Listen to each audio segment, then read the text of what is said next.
In 2005, Ji-yuk's friends gathered to celebrate his release from the military. However, their plans took an unexpected turn when they noticed Ji-won, seemingly drunk and standing alone.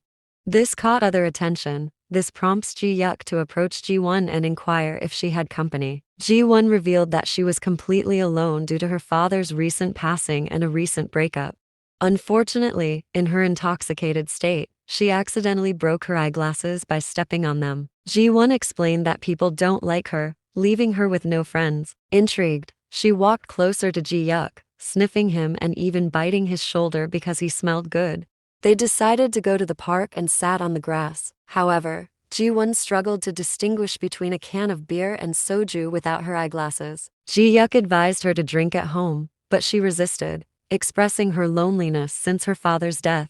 During their conversation, Ji-yuk learned that Ji-won's mother had left them, and she had no siblings. Ji-yuk remarked that she doesn't have friends because no one likes her, repeating what she told him earlier. Trying to lighten the mood, Ji-yuk gave her a Coca-Cola, pretending it was beer.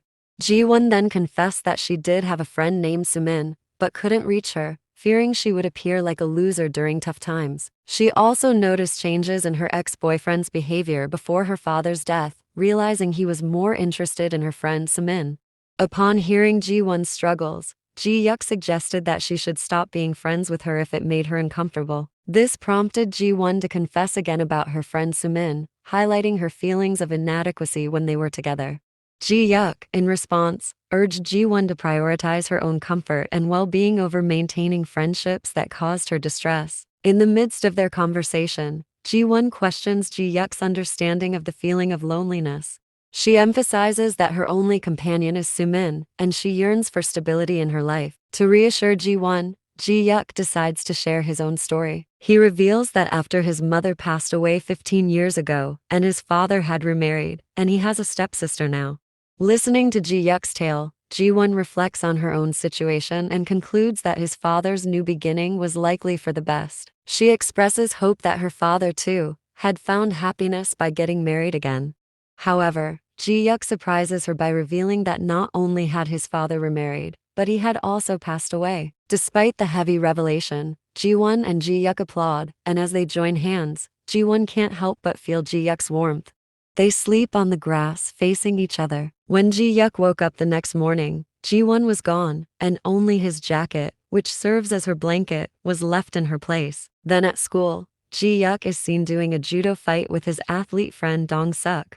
But even though Ji-yuk is not an athlete, he always wins against a frustrated Dong-suk. While drinking water at the stairs, Ji-yuk heard someone mumbling about waking up this morning beside an unpleasant-looking old man.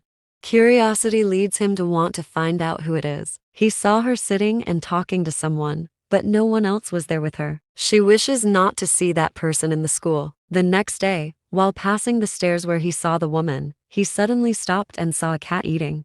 It turns out that Ji-won was talking with a cat when he saw her the other day. Then he saw her again feeding the cat. When he passed by again, holding a cat treat, he prodded the cat and offered the treats. Winter came, and snow started to fall. Ji-won still came and fed the cat. During his break, Ji-yuk starts to assemble a simple shelter for the cat. When Ji-won saw the cat house, she was happy. Looking back, Ji-yuk knew she had many chances to approach Ji-won back then. One day, he saw the cat in the middle of the road, and a car was fast approaching it. He didn't think twice and ran towards the cat, getting smashed by the car. And then, in 2011, when he was appointed as general manager of the company, he was given a chance again to meet Ji-won. But she already has a boyfriend. Back to the present, Ji-yuk wakes up from his dream of the past. At the office, all the employees couldn't believe what they were seeing. When Ji-yuk came, he had a total makeover and looks dashingly handsome in his suit. When Ji-won came face to face with him, he smiled and told her he felt good. Ji-won smiled back, and Min-han noticed that. He told Ji-won to follow him and warned her about Ji-yuk's admiration for her, but she informs him that Ji-yuk already has a girlfriend. But Min-han doesn't want to buy it, and he told her he knows what cheaters are capable of doing. And she tells Ji-won that she is gullible and naive not to notice it. Ji-won then asks him if he surely wouldn't do something like that. Then Hee-yoon and Ju-ren call her. Min-han can't help but notice the changes in Ji-won. Then, while admiring Ji-won's beautiful transformation, Soo-min suddenly appears, and he stumbles to get away from her. Meanwhile, women are admiring how handsome Ji-yuk is. Then Ji-yuk received a call from his grandfather's assistant informing him of his stocks. His grandfather has been investigating his every move, including his interest in stocks. In the break room, all the women are chatting about the transformation of Ji-yuk. Ji-won notices that their group is the only one who's not talking about it. Ju-ran has a husband, and Hee-yoon told them Ji-yuk's not his type. They are talking about the meal kit when Soo-min barges in and starts to talk about how she was always there for Ji-won as her only friend. Then Kyung-wook enters the room and orders them to go back to work, except for Ji-won. He wants Ji-won to park his car. At the elevator, Ji-won is expecting to see Soo-min waiting for her because she knows she will try to comfort her by telling her she is her only friend. She is definitely right. Soo-min tries to comfort her and requests her proposal again. Soo-min wants to use Ji-won's proposal for her full-time employee application. Ji-won replied to her that she would think about it.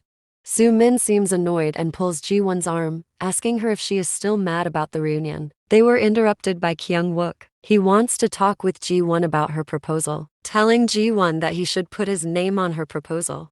Ji-yuk invites Ji-won to have dinner with him that evening, but Ji-won has personal plans and tells Ji-yuk that if it is work-related, she will make it possible to come. But Ji-yuk said it was fine. Her personal plan turns out to be a meeting with Yoon-ho. She went to a bar, and Yoon-ho prepared wine for her. She planned to treat Yoon-ho to dinner, but Yoon-ho had dinner early. Min-han is calling Ji-won because he wants to have a date with her, but she is not answering. Then he called Soo-min to ask if she was with Ji-won. She thought they had a date tonight because Ji-won can't stop looking and making herself pretty in the mirror at the office. And to make Min-han more suspicious of Ji-won, she told him about Ji-won's mother's affair. At the bar, Yoon-ho showed Ji-won her letter to him. The handwriting is similar to hers, but she didn't write that letter. The letter contains how she detests Yoon-ho and that he makes her vomit, asking him not to speak to her.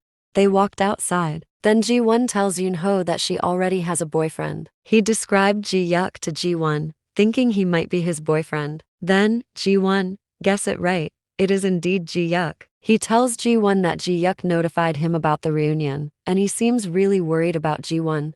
That's why he thought she was her boyfriend. While driving, Ji-yuk sees Ji-won and Yoon-ho talking. Yoon-ho's friend is telling him that Ji-won dumped him, but he doesn't want to believe it. Ji-yuk tries to call Ji-won, but Ji-won turns off her cell phone because Min-han is calling her. Sensing someone is following her, Ji-won runs faster, until she makes it through the park. Then, out of nowhere, she smashed into Min-han. Startled by his presence, Ji-won told him why would he follow her if he could just call her, but he told her she was not answering his calls.